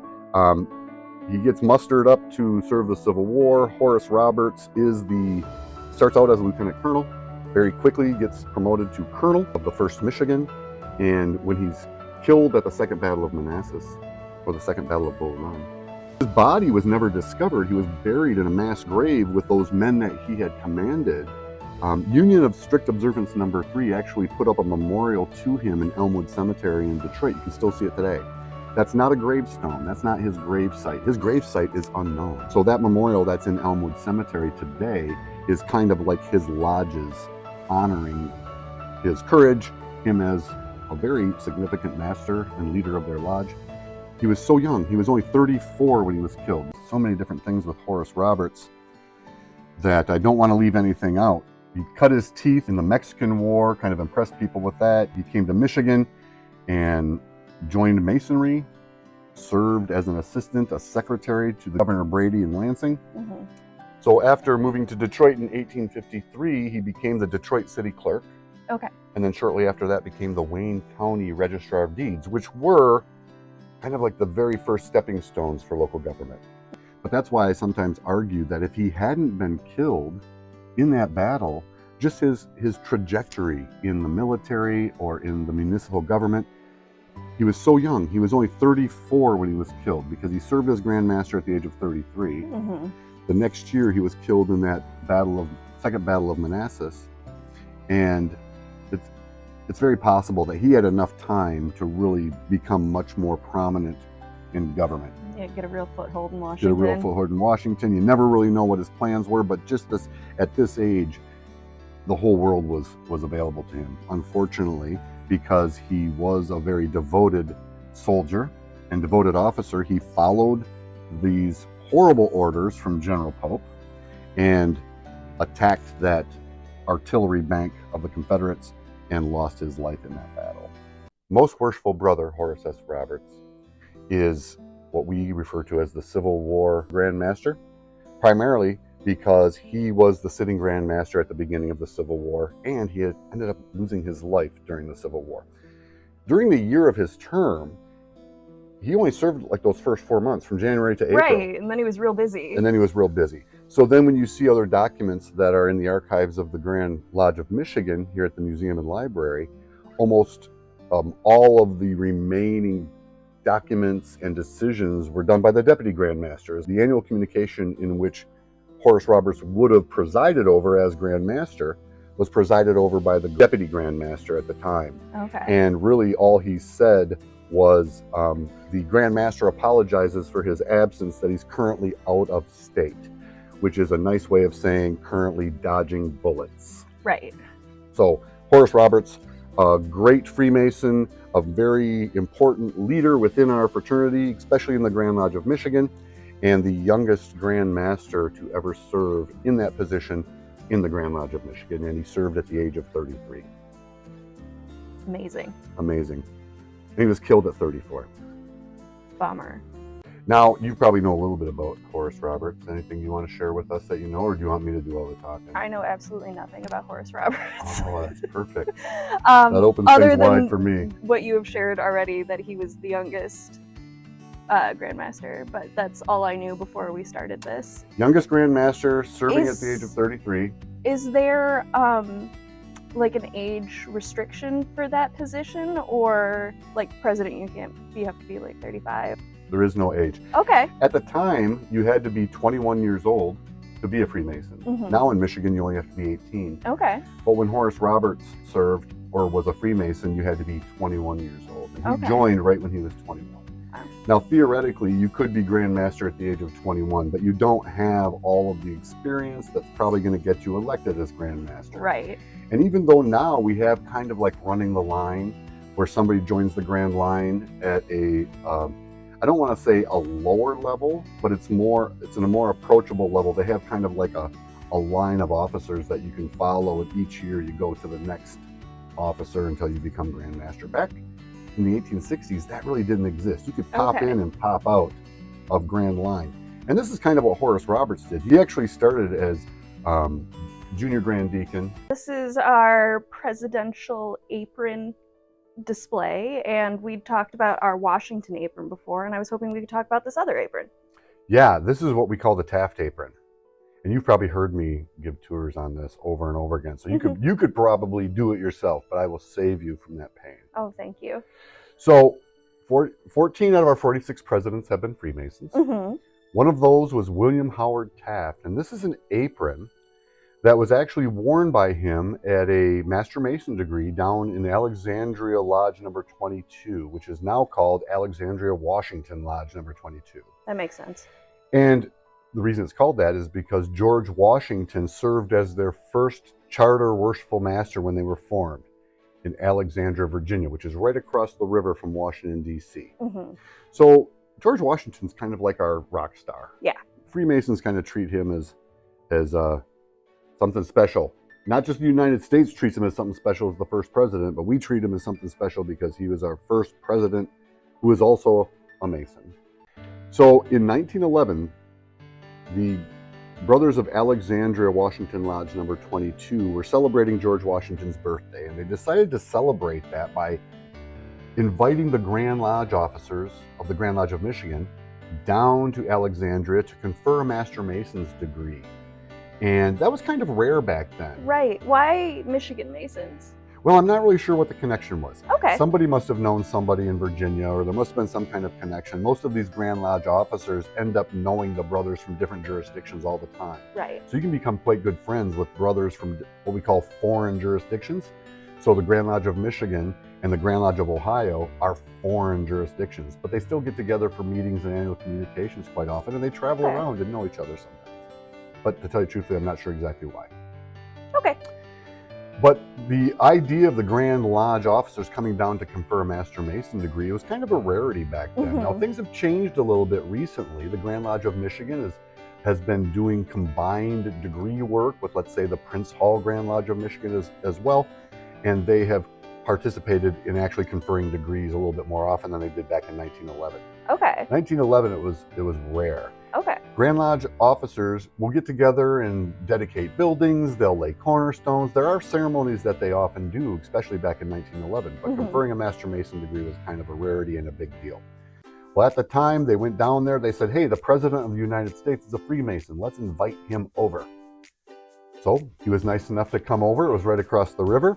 This is the apron that he wore at that Master Mason degree. He did not participate in the Master Mason degree. He was what we call sitting on the sidelines. He was observing and there as a show of support. After the degree was conferred, One of the Grand Lodge officers from Michigan, it was actually John Hawks, he was the Grand Marshal at the time, went to the president and asked him if he would be willing to part with the apron that he was wearing. And of course, Taft said, yeah, go ahead, you can take it. And then he proceeded to have the president sign it at the top. We can see where William Howard Taft signed the top of the apron on the flap. He was a member of Kilwinning Lodge in Cincinnati, Ohio. Most of the other signatures on the apron are from the Michigan delegates or the Michigan dignitaries that went down there for that Master Mason degree. The exception is Charles Callahan. We can see his signature on the bottom left-hand corner. Oh, yeah. Charles Callahan was the worshipful master of Alexandria Washington Lodge 22 that year.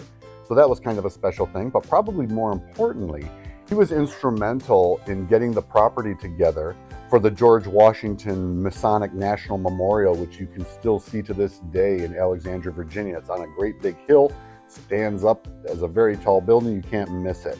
It's still there. It's a wonderful building. You should go check it out. So they invited him to come over and to participate or at least observe this Master Mason degree that the Grand Lodge of Michigan was going to put on. Yeah. President Taft, Brother Taft, came over. With him was Major Archibald Butt, another Masonic brother. Major Archibald Butt was Taft's military aide, which was kind of like the precursor to the Chief of Staff, so a really involved presidential advisor. Major Archibald Butt was also the military aide for Brother Teddy Roosevelt. Oh. But while he was the military aide for Taft, he attended this degree with Brother Taft.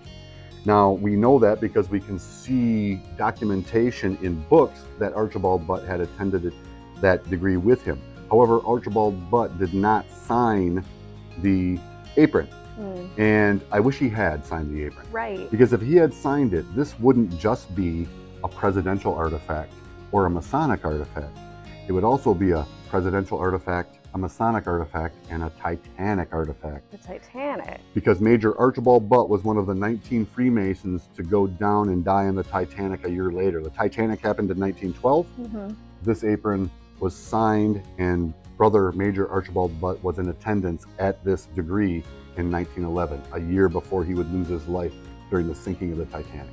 So I kind of wish that he had signed it as well. That would have been cool. But still good for the story. Yeah. It would also be a presidential artifact, a Masonic artifact, and a Titanic artifact. The Titanic. Because Major Archibald Butt was one of the 19 Freemasons to go down and die in the Titanic a year later. 19 Freemasons? As far as I know, it was 19 Freemasons. There was a lot of Freemasons on the Titanic, and that could be like a whole different thing. Right. There was quite a few Freemasons on the Titanic because there was a lot of Freemasons in the world, so it makes sense that there would be Freemasons on the Titanic. Right. Not just as passengers, but also as officers and staff, and what are they called?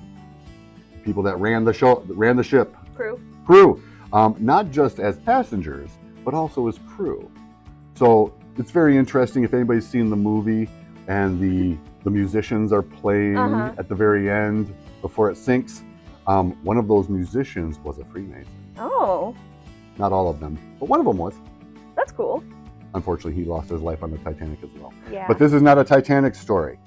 This is a Taft apron story. This is a Taft apron story. So President Taft, brother William Howard Taft, wore this apron at a Master Mason degree in Alexandria, Virginia in 1911. Impressive. What have you got there, Derek? I think it's a box of box. Ooh. I think it's a box of books. I was lucky enough last week to meet Brother Chris Galloway from the Grand Lodge of Texas at the Midwest Conference on Masonic Education that was held out in Minneapolis last week. We had a lot of brothers from different parts of the country that got together and talked about Masonic education, and I was lucky enough to sit at a table with Chris Galloway for a while, and he was mentioning the fact that he has published some books and found an opportunity to help other brothers out that want to publish books by starting his own publishing company called The Perfect Ashlar Publishing. Oh. And I think we'll put the website on there for that. But anyway, he was going to send me the books that he's published. I don't know which of these are from him or who they're from. He said we're going to get a number of different boxes. And Chris said that this is not the only box, that we're going to be getting a few boxes. So I'm really looking forward to seeing what else comes up. Thanks, Brother Chris. Looking forward to it. Thanks for the support of the Michigan Masonic Museum and Library. And we'll do everything we can on our end to support Perfect Bachelor Publishing, because I think it's a really good thing. Yeah. All right, let's get to reading.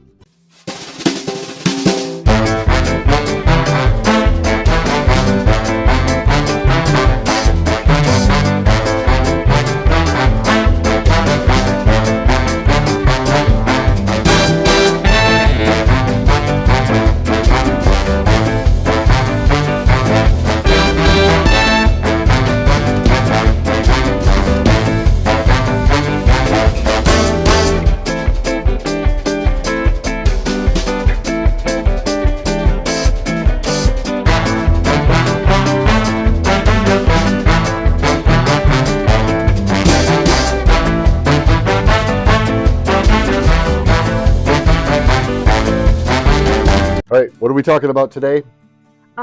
I believe that we were going to talk about Lou Windsor. Lou B. Windsor. Lou B. Windsor. Yeah, Lou B. Windsor was like the Mason's Mason of the Grand Lodge of Michigan. He was the Grand Master in 1897.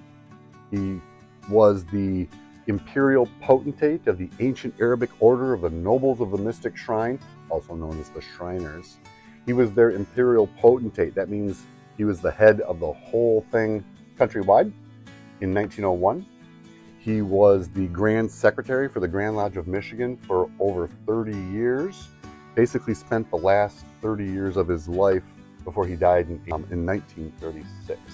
And he was working right here in the building. The Grand Lodge of Michigan offices used to be here at the Grand Rapids Masonic Temple.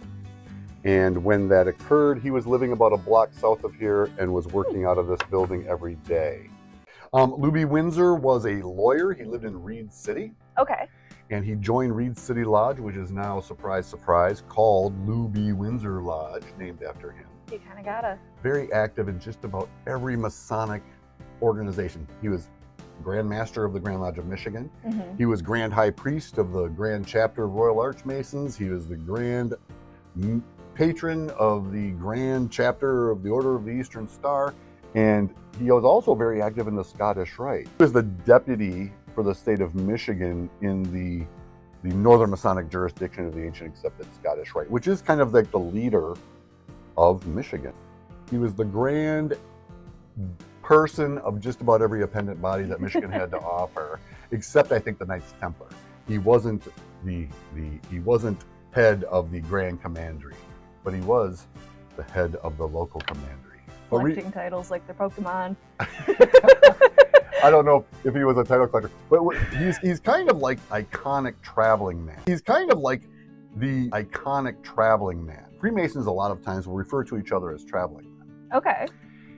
Lou B. Windsor really did travel. Him and his wife Emma traveled worldwide. Now, he was a lawyer, so he probably had some disposable income. He was involved in so much Freemasonry. We have to remember that Freemasonry, when he was a member, didn't have the internet, didn't have all of the other things that were a distraction to some people. So Lou basically filled his time up with, I don't know if he had time to lawyer. I don't know when he was a lawyer, because it seemed, we have actually a transcription of his diary.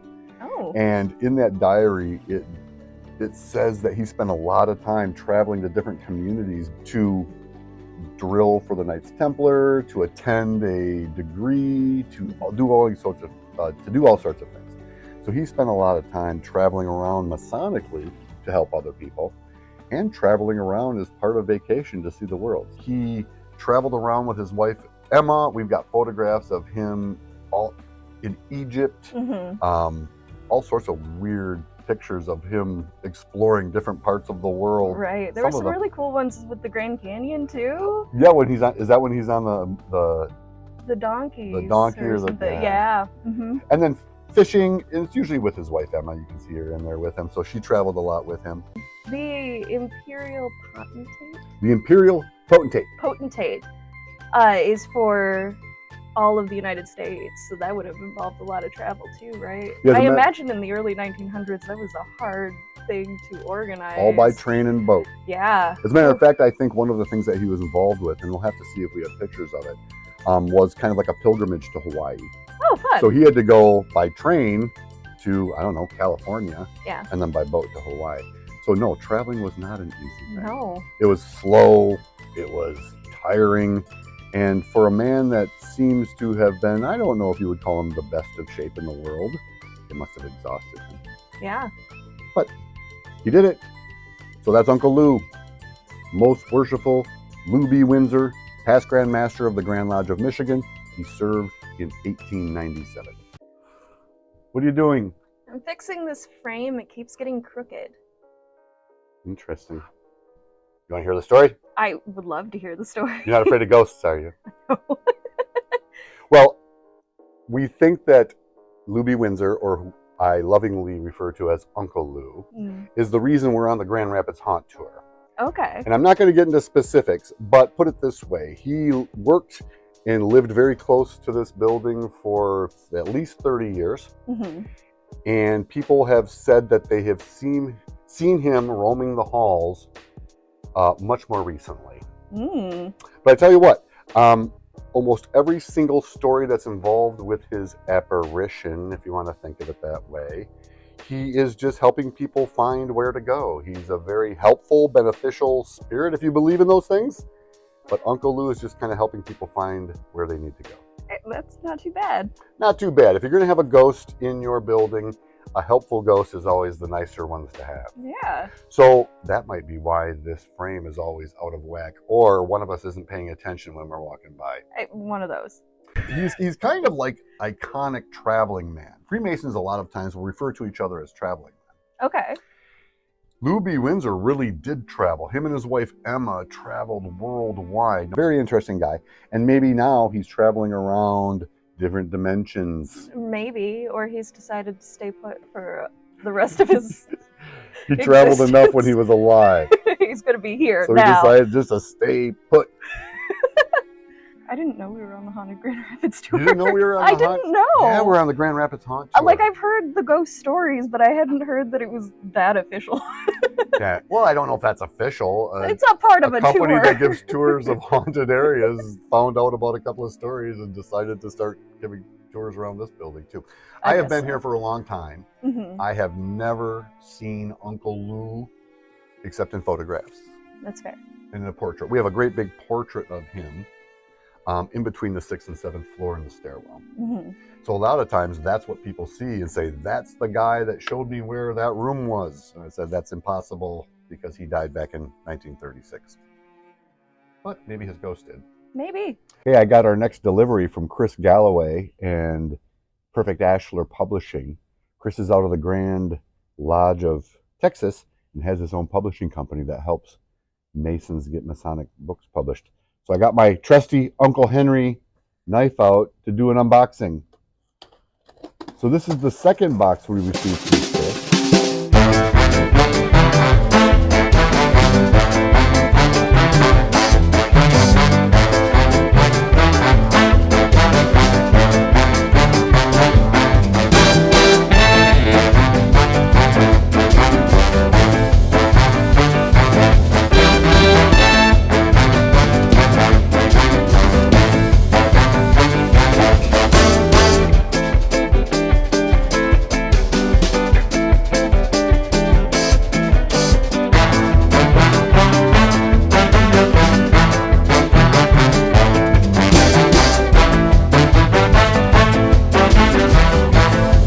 Chris, thank you. I can't wait to get through these and put them on the shelves, take a look through them, recommend them, and always recommend Perfect Ashlar Publishing.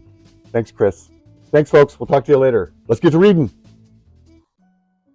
Oxford Dictionary says an organization formed to promote some cause by secret methods, its members being sworn to observe secrecy. And I would argue with the first part. We do not try to promote any cause by secret methods. We're very open about the causes that we do to improve ourselves and improve the community. Its members being sworn to observe secrecy. We promise to protect certain pieces of information that we've talked about a lot on this, the methods of recognition. So you take that for what you want. Personally, I think that we don't hold anything secret, protected than any other private organization, whether it be a corporation, a charitable organization, a religious organization. all those organizations hold some aspect of their processes, their fundamental operations. They hold it from members only. I mean, whether it's a board of trustees meeting or anything like that. So closed board meetings, things like that. There's always going to be something in every organization that isn't open to the entirety of the public. yes, I challenge anybody just to knock on the door of a board meeting of a to knock on the door of a board meeting of a corporation and just be allowed to come in. Right. Here at our ballot box collection that we have here Okay. at the museum and library, and the Freemasons kind of have an interesting way of voting. These are a way that Freemasons vote, especially like very important votes. Some votes we can just hold our hand up and say, yeah, we agree with it. But as far as membership goes, we have to vote, and the vote has to be unanimous. Okay. Everybody voting that night has to agree to allow that person in as a member, and it's anonymous. Okay. So we can't tell anybody how we voted. We can't ask anybody how we voted. We have to keep our vote a secret to ourselves. So that's very important. So what happens is when we're about to vote on membership, a white ball is a yes vote, Okay. and a black ball is a no vote. We have an officer called the senior deacon, Okay. and he will take the ballot box around the lodge room during a membership vote, and maybe some other votes, but primarily a membership vote. And he will offer the box to each of the voting members. If there's visitors in the lodge at the time, they don't get to vote. Or if you're not a Master Mason in that lodge, you don't get a chance to vote. Entered apprentices and fellow crafts don't get a vote yet. They get to vote when they become Master Masons. So the senior deacon walks around with this to each of the voting members. If they want that person as a member, they put a yes vote in. If they don't want a person in there, they put a no vote in. No matter how many yes votes we get. Yes, we like that guy. Yes, we like that guy. Yes, we like that guy. Yes, we like that guy. Yes, we like that guy. Yes, we like that guy. How long do you want me to do that? It just however long you feel. Yes, we like that guy. Yes, we like that guy. We already know that you didn't like that guy. That's true. So then what he does is he takes it around to the different wardens, the junior warden and the senior warden, and back to the worshipful master. And they look on this side of it, and no matter how many yes votes are in there, no matter how many white balls are in there, if there's one black ball in there, that membership has been rejected.